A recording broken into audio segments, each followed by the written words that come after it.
Hey folks, it's Abby from Abby of Pellinor, and today it's time for another quarterly haul. This time it is for the second quarter of 2022, and I have even more books. I have around 30 books this time, in the past 3 months. How?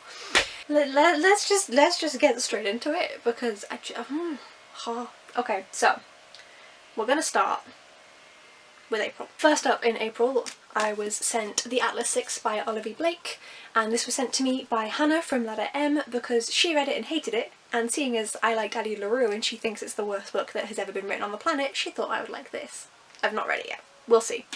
Then I bought myself The Sun's Devices by Rebecca Levine from Goldsboro Books, because this is the third book in the series where the first one is The Smile is Fair, The Hollow Gods. I adored The Smile is Fair, I still need to grab the second one. Goldsboro only had the third one in this fancy special edition, but I wanted to grab it before it sold out. Then the wonderful Caitlin from Mad Cheshire Rabbit sent me some books. I will say I had a fair number of books sent to me by friends this month. I had a bad month, someone passed away, so thank you very much for all of the books. It made a bad month a lot more bearable with a lot of little moments of joy. So, Caitlin got me some books. She got me the Collected Poets of Robert Burns, which I have started. I'm only 46 pages in. And she also got me Goldilocks by Laura Lamb, which is actually written by one of Caitlin's lecturers, and also has been recommended by Eleanor, who no longer has a channel, but she does still have a TikTok and a Bookstagram, and she recommended this, and then Caitlin sent me it saying her lecturer wrote it. Fantastic. I also treated myself to some books, so I got Washington Black by Ezzy Edugyan. I've probably said the surname wrong, I will have to look that up. But this is a literary fiction, historical fiction. I'm hoping I'll like this one. I'm hoping. And another historical fiction, but a very different vibe, and that is From Ostia to Alexandria with Flavia Gemina by Caroline Lawrence. This is technically a non-fiction, and it is a companion book to the Roman Mystery series. I've read this one. I adore the Roman Mystery series. I had a couple of issues with this one specifically. She calls some of just the native peoples living in southern Italy and other locations peasants, and this was written in like 2008. I lived there, I've been back to visit many times, that's where I was on holiday in June. I'm not so keen about just, you know, the standard lower class population being called peasants. However, I've seen Caroline Lawrence online and stuff a lot more in the modern day, recently rather than 2008, and she seems to have improved now, but just FYI. Other than that, good book though. Of course, I bought the pre-order for Until the End by Derek Landy, the 15th and final book in the Skullduggery Pleasant series. Are you stupid? I loved it. Obviously. Carrie from Caring for Books gifted me the complete I think it was Carrie. Was it Carrie? Please tell me it was Carrie. It was Carrie! The complete trilogy of Binti by Nnedi Okorafor. I've read this, I loved it, I was so sad that I'd finished it and there was no more for me to read. This is a fantastic Afrofuturism short novella series that is beautiful. It's just so beautifully written. I highly, highly recommend it to everyone and anyone. Then 2 books that I bought myself, which is Clara and the Sun by Kazuo Ishiguro and How to Kill Your Family by Bella Mackie. These I both got from my local supermarket, grocery store for non-Brits, and they are very different. This one is a sci-fi about a kind of life-size living doll that is like, you're bought by someone and you're then like their friend, I think? I don't know, I've not read it yet. And I've also not read this one yet, but I saw the title on Bookstagram and I wanted it. It doesn't say anything on here. I believe that she had murdered a load of people and then she ends up going to jail for murder, but it's a murder that she didn't commit and she's like pissed that she's being blamed for this murder that she didn't do. Sounds good. Then the Illumicrate book for the month, which was Portrait of a Thief by Grace D. Lee. I read this. It was unfortunately disappointing. The concept fantastic, the messaging fantastic, but the actual writing itself needed quite a bit of work with both the world building and the character building. I think that this is very much a debut novel.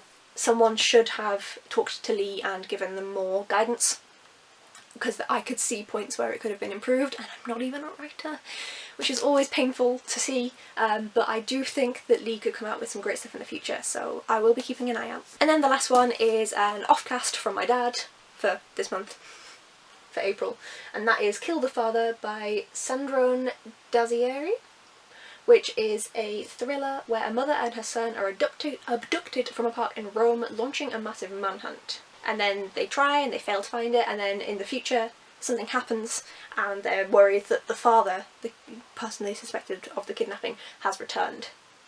I really don't know much, but my dad read it and said it was decent, so I'll give it a shot. Very large haul for April, combined with wonderful friends and me deciding, screw it, I'm going to cheer myself up with new books. So that is my excuse for that one. Let's have a look at the next month. And now we have the books that I got in May. This is the smallest stack out of the lot. Thank the fucking Lord.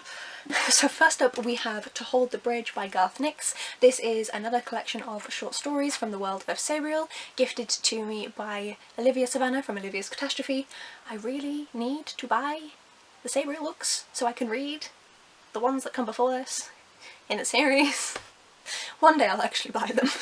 But I'm really excited for this because it, like, I've had a little bit of a look and it looks really, really interesting. So then my Goldsboro GSFF book, which is Wild and Wicked Things by Francesca May. I've read this. It is Great Gatsby inspired. It's beautiful. I adore the magic system. I adore the romance.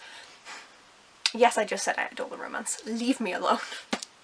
This is a fantastic, beautiful book. I don't have time to tell you all these about. Collar Bound by Rebecca Zahabi. This was another Goldsboro book. The Wild and Wicked Things arrived late this time, not that it matters.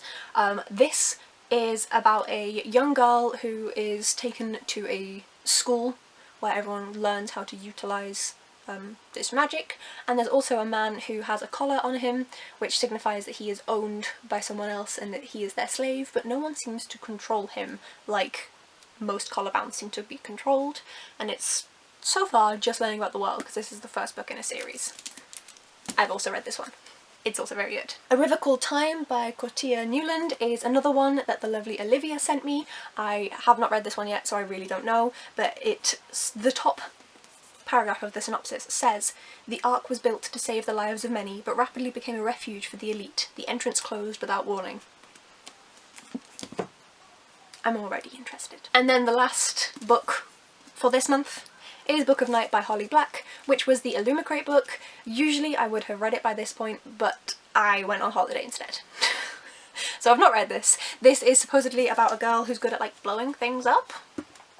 Yes, Charlie, who is good at blowing things up, but is very bad at creating anything. It just falls apart in her hands. I don't know, it's an adult fantasy, it's Holly Black's first adult book, so I'm still gonna read it. I just need to fit it in this month instead, which, as you will see by the last book in the next section, I can fit in where I would have usually fit in this month's Illumicrate, so okay. June. Where do I even put these?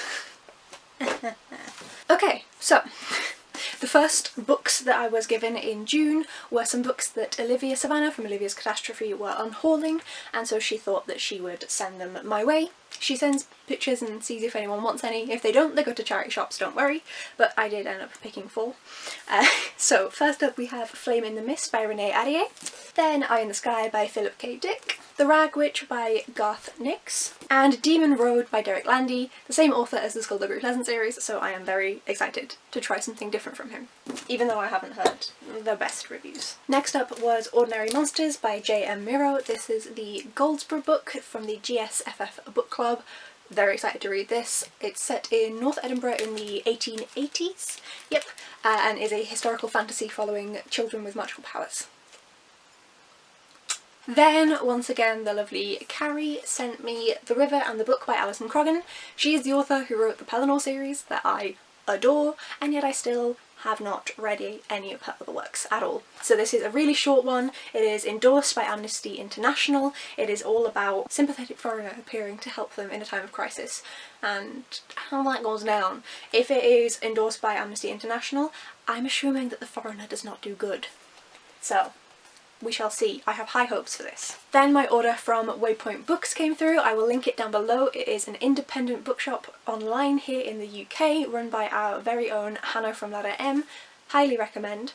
it comes in adorable packaging, which is like not required, and but it's just a little mwah, you know? So I ordered Sorrowland by River Solomon and Akwaeke Emezi's Bitter, which is the prequel to Pet. I adore both of these authors. I've given 4 or 5 stars to everything I've read from both of them so far. Ergo, very excited to read these. This one is about someone who undergoes a mesmerising metamorphosis, and this one is about Pet's mum and how she gets to where she is in the first book. In the first book, which is after this, Pet lives in a utopian world where all the monsters have been eradicated, but a very scary creature comes out of one of her mum's paintings and tells her that actually there is still one monster left. Then Carrie strikes once again, or at least I'm assuming. I've said that in both of this and my my June wrap-up, because I am filming them both on the same day, and she has not replied yet, which is fine because we're in different time zones. But The Ends of the World by Peter Brannan, I'm assuming, was gifted by her, because she told me there was one parcel coming. One more parcel after I got back to the UK, as well as some gorgeous pens for me to use in that blackout journal that Illumicrate sent. And this is about volcanic apocalypses, lethal oceans, and our quest to understand Earth's past mass extinctions. I am always here for a good non-fiction about the Earth, the world, and volcanoes. Yes, so I am very, very excited to read this, and it's not that long either. A lot of non-fictions are a decent short size in the earth science community, and then also the spine is just pretty and multicoloured, so. And then to end the entire thing on a bit of a sour note with the books, but I'm counting it on my TBR, so I'm going to mention it here, and that is the Illumicrate book for July? It came in June, and that is We All Fall Down by Rose Zabo. They are a non-binary white author, and the reason that it's a sour note is that despite the fact that this has got a lot of LGBTQ+ representation in it, I've heard awful things about how racist the book is. I don't know. I need to look into it some more. I need to check out some more reviews from own voices readers in terms of black people, whether they think it's racist. They are the voice that I need to listen to here. So I don't know yet what I'm doing with it. I do know that I have asked Illumicrate for a different edition because mine is drastically off-centre. So hopefully they will get back to me. I've had one email exchange with them, but hopefully they will get back to me and be able to replace it, and then I can decide what I'm doing with it. I don't know yet. I don't think I'm going to read it along with the group read along, just because I need more time to figure out if I'm reading it at all. But it's on my TBR. Like I said, bit of a downer at the end for this one. So those are all of the books that I got in the past 3 months, which is a ridiculous number. I'm starting to think that I should be doing monthly hauls. I didn't do monthly hauls last year or this year because I was like, oh, I don't get enough books in 1 month. So instead I'll just do a quarterly haul every 3 months, and that way I have enough for one haul. I don't think I accounted for the fact that I moved out of my parents' house, and so now not only do I feel more comfortable buying more books because my parents aren't like, why is the house filled with books? Instead it's my partner. But also my friends are more willing to buy me books. And then also I now get 2 book boxes, which may go down to 1, we'll see. But I also get, yeah, 2 book boxes, so I don't know, we'll see. Let me know down in the comments below, you know what? That can be what I ask from you in the comments. 1, leave a book laugh emoji if you got this far, and 2, should I continue them as quarterly or should I change it to monthly? Please let me know, because your girl has a lot of books. I really need to read more. If you've stayed this far to the end, thank you so much for watching. If you'd like to see some more from me in the future, please do hit the subscribe button down below. You can see if I actually read all of these that I haven't read yet, and all of the books that I get in the second half of 2022. Pray for me, there's going to be a lot, I bet you. Thank you so much for watching, folks, and I will see you in the next video. Bye!